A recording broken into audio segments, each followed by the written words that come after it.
Howdy y'all, it's Ryan from Heart Music. Deep in the heart of Texas. That's where I'm at right now. It's true. So today's little video is going to be on how to write a guitar solo.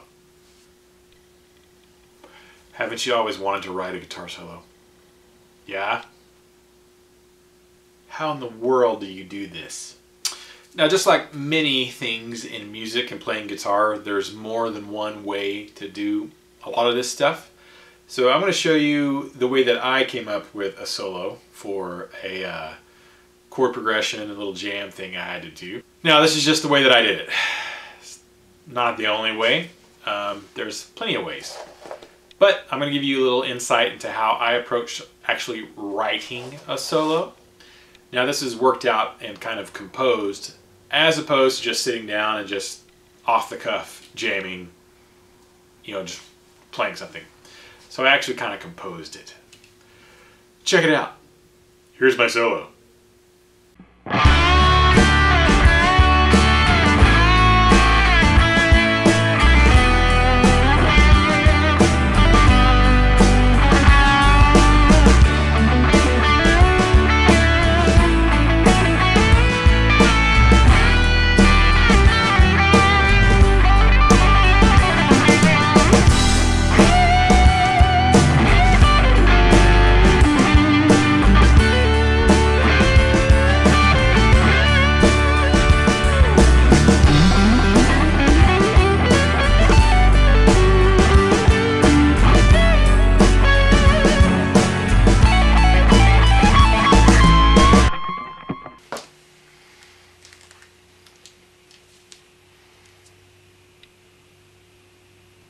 Alright, now that was for a cool jam that I did with some other nice people from all over the world on the Rob Chapman forum. A bunch of us got together and we picked out a backing track. It was in the key of D. And we all took turns over a section of that piece of music writing a solo, and then we linked them all together. That was mine. You can check out the actual video with everybody's solo here. I'll put the link here for the jam, but what you just saw was my solo. So I'll give you some insights into how I came up with it. Alright, now I didn't just really sit down and jam, like, you know, you could have put that backing track on repeat on your iPhone or whatever and just jam along and come up with stuff, and that's one way to do that kind of thing. You know, there's a little bit of that, but I actually kind of planned mine, put some thought into it, and I'll take you through my thought process. A couple things to consider. A great place to start is, first of all, just figure out if you have a section of music, could be a chord progression, could be a riff, whatever, figure out what key it's in. That's a good idea, because you want to kind of play something that complements the key that you're playing over. So now that little backing track was basically in D. Basically a D major chord progression. Now, so that right away tells you a couple of things. You could use the D major pentatonic.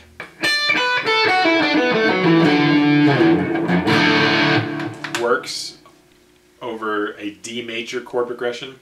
Straight up D major scale.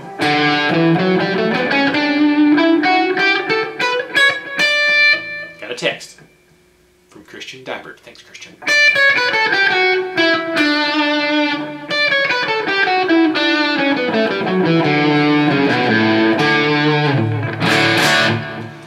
D major, various positions. Obviously works. D mixolydian. Oh yeah, D mixolydian. Love that one. It's great.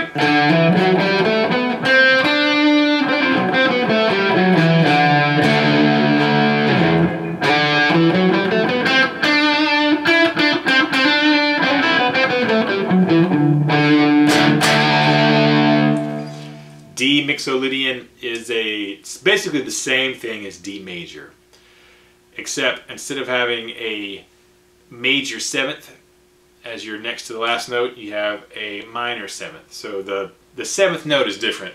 That's the only difference. D major goes like this. That's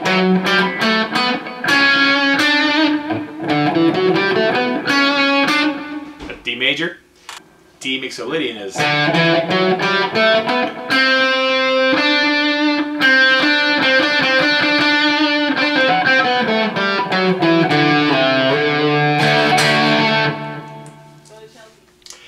Yeah? How long are you going to be there?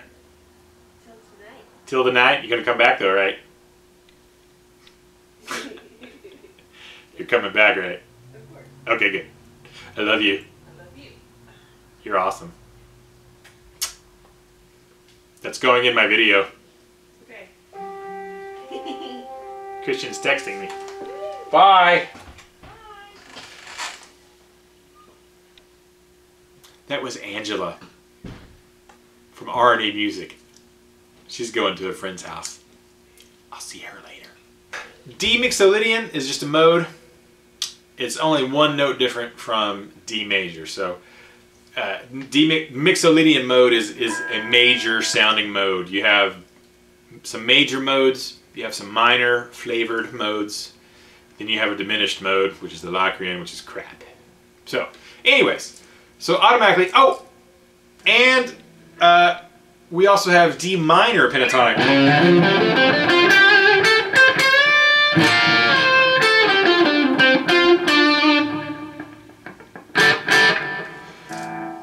D minor pentatonic. Now you're saying, well crap, well you're going to use a minor pentatonic over a D major chord progression? Yes, I am, because the blues. Da blues. Da blues. Blues will use a major pentatonic over a minor progression and use a minor pentatonic over a major progression. The blues, that's kind of the thing with the blues. There's no rules, you know. That's the sound of the blues. Playing a minor pentatonic scale over a major chord or a major progression. That's bluesy. So technically you could do that. Immediately there's 4 different scales you could use. D major pentatonic, D major, D mixolydian, and then D minor pentatonic. Alright? So knowing the key that you're in and kind of knowing what scales will function pretty well over that, that's a great place to start. So that's where I started. Okay, so I know the scales that will work basically over the chord progression. The next step is to kind of maybe map out what you want to do. A lot of guys will just jump right into the D minor shape or the D major.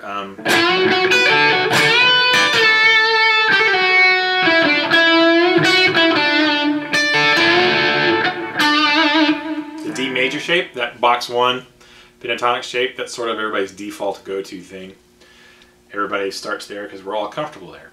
Now I decided I did not want to do that. I don't want to start the typical place to start. So yes, I'm going to use that shape and that position on the neck, but I don't want to start there and I don't want to end there. We'll hit it eventually, but now what I did, I decided this was kind of a multinational jam, right? So I had bros from the Viking North, my UK buddies from Scotland and Wales and England, and a dude from Germany. No other Americans. I was the only American. I don't think Pat did it. Pat's doing it next time, from Australia. Multinational dudes, right? So we all come from different countries, we all have different backgrounds, we all have different styles. I'm from Texas, and I'm happy about that. I love Texas. You know, I grew up here my whole life. I lived in Oklahoma for about 3.5 years from the time I was, crap, how old was I? 31 to 33, something like that. Early 30s, I lived in Oklahoma, which is nice. Tulsa's a great place. That's all I'm saying about Oklahoma. Go Tulsa. Anyways, but I'm from Texas, grew up here, love it. I'm not particularly a country kind of player. I'm a hard rock, heavy metal's the stuff I love. But I do love sort of the Texas influence and stuff. Love some Stevie Ray. Love some Dimebag Darrell. Texas. Dimebag Darrell. Dimebag Darrell. So awesome. Right, so I kind of, all my international friends sort of know me as the dude from Texas, which is funny. That's another story. Anyways, I knew I wanted to kind of have that flavor, and that comes through in my playing anyways. I'm not a lead guitar shred monster dude. I love lead guitar. I love shredding. I love dudes who can just melt your face. Jeff Loomis. The Luminator. Dimebag Darrell. Zakk Wylde. Slash. The Monkey Lord. Guthrie Govan. Andy James. Did I say Zakk Wylde? Zakk Wylde. Randy Rhoads. Marty Friedman. Dudes like that. I love some shredding, face melting, lead guitar stuff. That's not really my strength per se, although I love that stuff. But I do like bendy stuff. I love the bends. Rock bends. So, I knew I wanted to start off kind of right out of the bat showing some Texas-y flavor, and nothing quite shows that like bendy stuff. So, I also kind of had the idea of I didn't want to start in the middle of the neck. I didn't want to start up high on the neck. I wanted to start low and kind of work my way up the fretboard as the solo went. That's a great plan. A lot of guys do that. A lot of guys start high, drop down low, work their way up, finish high. A lot of guys start low, work their way up. A lot of guys stay in one position. It's cool. There's more than one way to do it, but kind of have an idea of what you want to do, like have an apex and all that sort of stuff. But that's what I wanted to do. I wanted to start low, and so I thought, hey, what's one of the lower scale positions I can use? So we're in a D. I'm going to zoom in now. Prepare thyself. Hi there. Of course, here's our D, you know, your open position, D. There's a D major scale position you can play right here, based around the 2nd fret.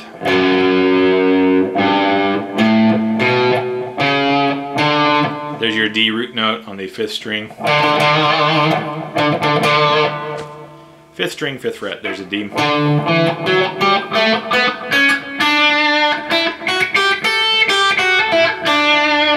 Of course, there's your D on the 2nd string, 3rd fret.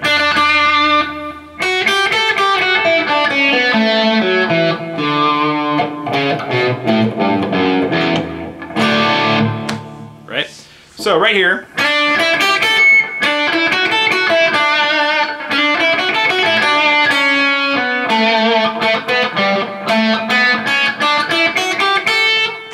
I'm bending up this 5th fret E to this F sharp, which is in the key.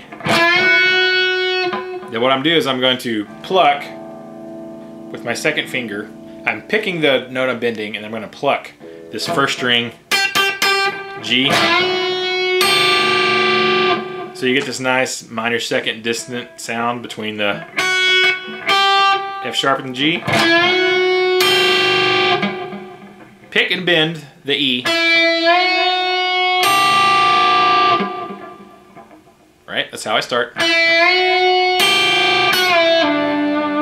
Then when I'm up, I pick this bent note again, bring it back down to the E, pull off to the D.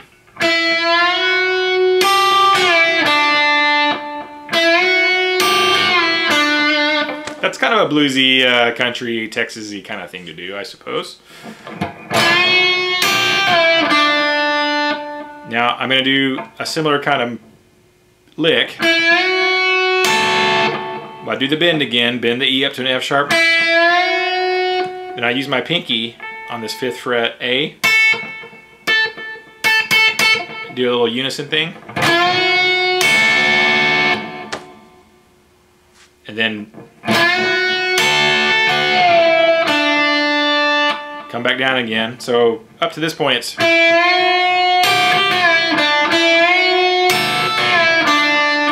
I repeat that first lick.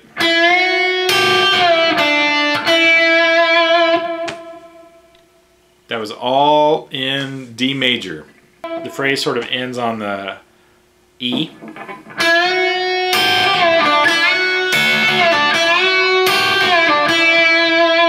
little vibrato. Then I want to do a little pull-off lick here. So I went from a D, hammer onto the E, 5th fret, pull off, right? Pulled off to this B natural, which is in the key. Hammer on to a B, and then I'm sliding up to a D.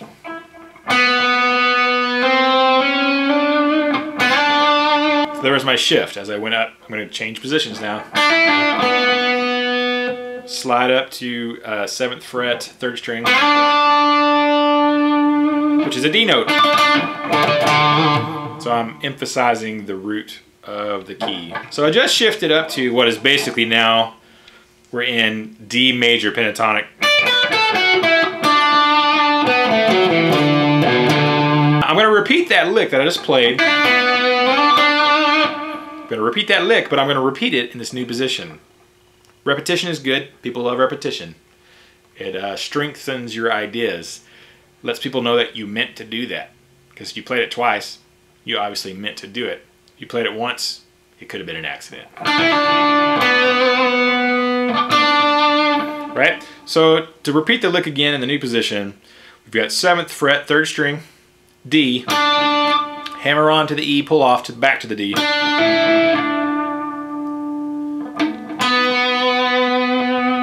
Right? There's the B. Now I would normally repeat it with this D note here. That would be a straight up repetition.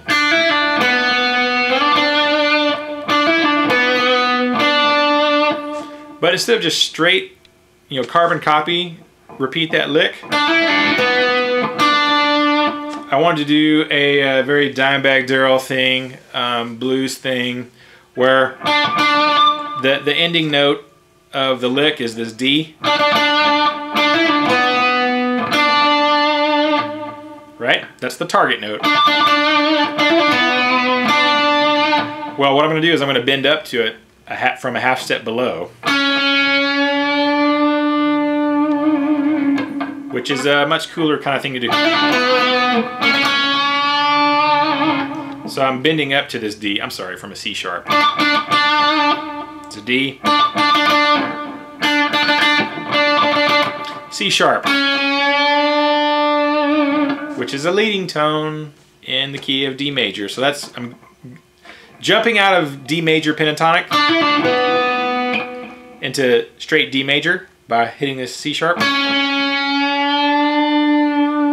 and bending that C sharp up to the D. I'm repeating the lick, but I'm changing it very, very, very slightly. Now give that 3 hits on that C sharp. So bending to the note you want to go to from a half step below. It's kind of a bluesy country thing, I guess. I don't know if it's a Texas thing or not, but it kind of feels that way. Dime used to do that a lot.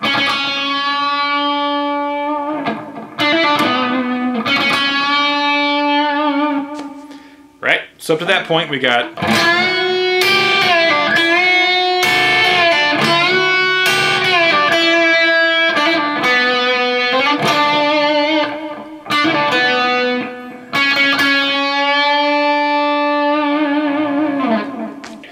well, now I'm here right in D major.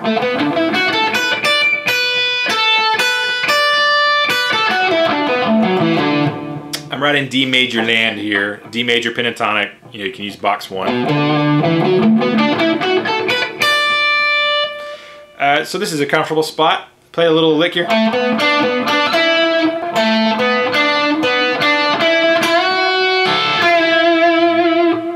Right.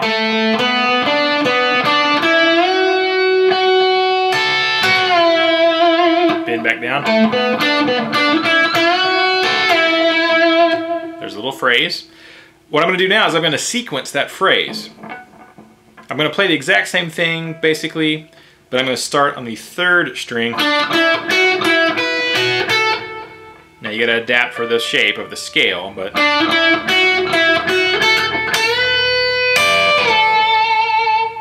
Right? Same pattern.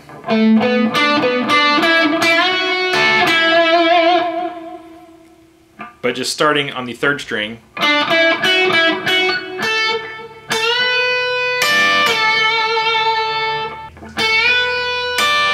There's that little pick. Then pluck. Pick the bent note. Bring it back down. On the next phrase, do the little bend again with a rake. And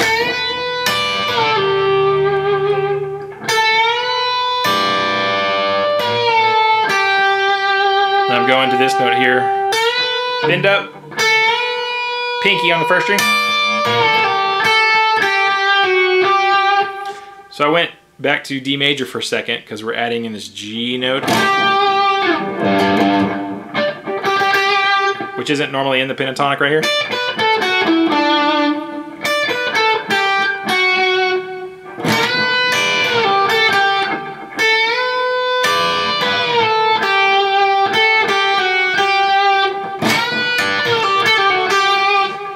There's that lick there.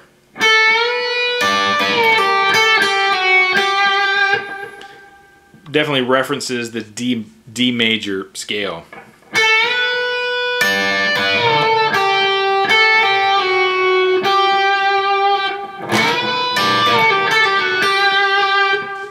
So we went D major for a second. We're in the middle of the D major pentatonic. But then because I referenced that G note on the 8th fret, 2nd string, that automatically kind of went D major diatonic. Bend, pick, bend, pluck the 1st string, pick, return bend, pick, slide,